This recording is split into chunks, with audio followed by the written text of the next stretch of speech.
എല്ലാവർക്കും S B അടുക്കളയിലേക്ക് സ്വാഗതം. ഇന്ന് നമ്മൾ തയ്യാറാക്കാൻ പോകുന്നത് കപ്പയും ബീഫും വെച്ചിട്ടൊരു കട്ട്ലേറ്റാണ്. അതെങ്ങനെയെന്ന് നോക്കാം. ഇത് ബീഫാണ്, 1/4 കിലോ ബീഫുണ്ട്. അത് ഉപ്പും മഞ്ഞൾപ്പൊടി മുളക് പൊടിയൊക്കെ ഇട്ടിട്ട് വേവിച്ച് വെച്ചതാണ്. ഇനി നമുക്ക് കപ്പ വേവിച്ചെടുക്കണം. അതിന് വേണ്ടി ആവശ്യത്തിന് കുറച്ച് ഉപ്പ് ഇട്ട് കൊടുക്കുക, കുറച്ച് വെള്ളം കൂടി വെച്ചൊന്ന് വേവിച്ചെടുക്കുക. ഇത് ഒരു കപ്പേ ഞാൻ എടുത്തിട്ടുള്ളൂ. നമുക്കൊരു 5 മിനിറ്റ് മൂടി വെച്ച് വേവിച്ചെടുക്കും. തുറന്ന് നോക്കാം കപ്പ വെന്തിട്ടുണ്ടാകുന്നുള്ളത്. അപ്പോൾ അതുപോലെ വെന്ത് നല്ല വെള്ളമൊക്കെ വറ്റി നല്ല കുറുക്ക് പോലെ ആയി വന്നിട്ടുണ്ട്.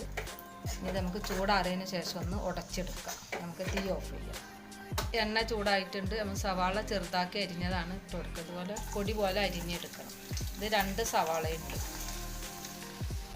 ഇളക്കി കൊടുക്കുക. നമുക്ക് സവാളൊക്കെ ഒന്ന് വാടി വരുമ്പോഴേക്കിന് വേവിച്ച് വെച്ച ബീഫൊക്കെ ഒന്ന് പിച്ചെടുക്കാം.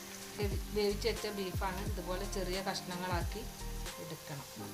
മിക്സിയിലിട്ട് അടിക്കണമെങ്കിൽ അങ്ങനെയും ചെയ്യാം. ഞാൻ കഷ്ണമായി കിട്ടാൻ വേണ്ടിയിട്ട് ചെറിയ കഷ്ണങ്ങളാക്കി എടുക്കുന്നുണ്ട്. അവിടെ സവാളൊക്കെ അതുപോലെ ഒന്ന് വാടി വന്നിട്ടുണ്ട്. ഇനി നമുക്കിതിലേക്ക് ആവശ്യത്തിനുള്ള പൊടികൾ ഇട്ട് കൊടുക്കാം. 1.5 സ്പൂണ് മുളക് പൊടി ഇട്ട് കൊടുക്കാം. 1.5 സ്പൂണ് ഗരം മസാല പോലെ ഒന്ന് ഇളക്കി കൊടുക്കുക. ഉപ്പ് നമുക്ക് ലാസ്റ്റ് നോക്കിയിട്ടാൽ മതി. കപ്പയിലും ബീഫിലൊക്കെ ഉപ്പിട്ട് വേവിച്ചതാണ്. അപ്പോൾ വേണമെന്നുണ്ടെങ്കിൽ നോക്കി എല്ലാം കൂട്ടിയതിന് ശേഷം ഇട്ട് കൊടുക്കുക. നമുക്ക് ബീഫിന് ഇട്ട് കൊടുക്കുക. ബീഫിനൊക്കെ നല്ലപോലെ ചെറിയ കഷ്ണങ്ങളാക്കി നുള്ളി ഇട്ടതാണ്. ഇനി നമുക്കതിലേക്ക് ഇടാം. ഇത് ഉപ്പും മഞ്ഞൾപ്പൊടിയും മുളകും പൊടിയും മസാല ഒക്കെ ഇട്ട് വേവിച്ചെടുത്തതാണ്. ഇതിലേക്ക് നമുക്ക് കുറച്ച് ഇഞ്ചിയും വെളുത്തുള്ളിയും പേസ്റ്റ് ഇട്ട് കൊടുക്കുക. 1 സ്പൂൺ ഇഞ്ചി വെളുത്തുള്ളി പേസ്റ്റാണ്, അതുകൂടി ചേർത്തിടണം. കുറച്ച് കറിവേപ്പിലയും മല്ലിയിലയും കൂടി അരിഞ്ഞെടുത്തതാണ്. അത് നമുക്കിതിലേക്ക് ചേർത്ത് കൊടുക്കാം. അപ്പം നമ്മുടെ മസാല ഇവിടെ റെഡി ആയിട്ടുണ്ട്. ഇനി ഇത് ചൂടാറിയതിന് ശേഷം കപ്പയിലേക്ക് ചേർത്ത് കൊടുക്കാം. അപ്പോൾ തീ ഓഫ് ചെയ്യാം. വേവിച്ച് ഗ്രേവി നമുക്കൊരു പാത്രത്തിലേക്ക് മാറ്റാം. കപ്പ നല്ലപോലെ വെന്ത് ഉടഞ്ഞിട്ടുണ്ട്.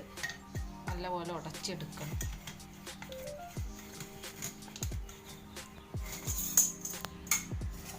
ഇതിനെ നമുക്കിതിൽ ഈ ബീഫിലേക്ക് ഇട്ട് കൊടുക്കാം.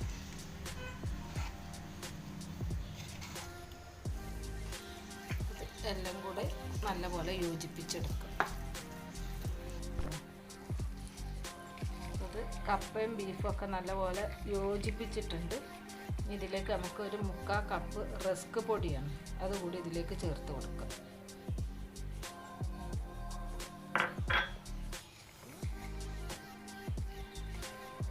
പൊടി ഇട്ടിട്ട് നല്ലപോലെ ഇങ്ങനെ യോജിപ്പിച്ചെടുക്കണം. എന്നാലും അതിൻ്റെ കയ്യിൽ വെച്ചിട്ടൊന്ന് പരത്തിയെടുക്കാൻ പറ്റുള്ളൂ. 3 ടേബിൾ സ്പൂണ് മൈദപ്പൊടിയാണിത്. ഇതൊന്ന് വെള്ളം ഒഴിച്ചിട്ടൊന്ന് നമുക്ക് കലക്കിയെടുക്കണം. മുട്ട ഉണ്ടെങ്കിൽ മുട്ട പൊട്ടിച്ച് വെച്ച് കലക്കിയെടുത്താലും മതി. ഞാനിപ്പോൾ ഇവിടെ മൈദപ്പൊടിയിലാണ് മുക്കിയെടുക്കുന്നത്. ഇത് എടുത്തിട്ടുള്ളത് ഓട്സാണ്. അത് മിക്സിയുടെ ജാറിലിട്ടിട്ട് ഇതുപോലെ ഒന്ന് പൊടിച്ചെടുത്തതാണ്. ഇനി നമുക്കിത് എങ്ങനെ തയ്യാറാക്കണം നോക്കാം. ഓരോരുത്തരുടെ ആവശ്യത്തിനനുസരിച്ച് വലുതാക്കുകയും ചെറുതാക്കുകയും ഒക്കെ ചെയ്യാം. ഞാനിപ്പോൾ ഇത് ചെറിയ ഉരുളകളായിട്ടാണ് എടുത്തിട്ടുള്ളത്. ഉരുളകൾ ഇതിലൊന്ന് മുക്കിയെടുത്ത് ബ്രെഡ് പൊടിയിലൊന്ന് കോട്ട് ചെയ്തെടുക്കുക. ബ്രെഡല്ല, ഓട്സ് പൊടിയാണ്. ബ്രെഡ് വേണമെങ്കിലും റസ്ക് പൊടി വേണമെങ്കിലും എന്ത് വേണമെങ്കിലും എടുക്കാം.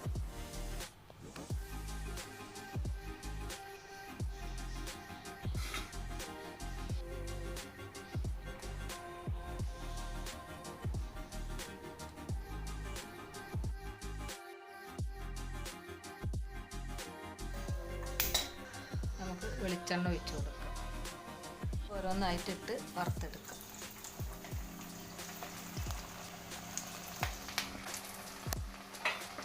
ഇത് നമുക്കൊന്ന് മറിച്ചിട്ട് കൊടുക്കാം. കപ്പ ബീഫ് കട്ട്ലേറ്റ് ഇവിടെ റെഡി ആയിട്ടുണ്ട്. ഇനി നമുക്ക് കോരി മാറ്റാം. നമ്മൾ കപ്പ ബീഫ് കട്ട്ലേറ്റ് ഇവിടെ റെഡി ആയിട്ടുണ്ട്. എല്ലാവരും വീട്ടിൽ ട്രൈ ചെയ്ത് നോക്കുക. വീഡിയോ ഇഷ്ടമായാൽ ലൈക്ക് ചെയ്ത് സബ്സ്ക്രൈബ് ചെയ്ത് സപ്പോർട്ട് ചെയ്യുക.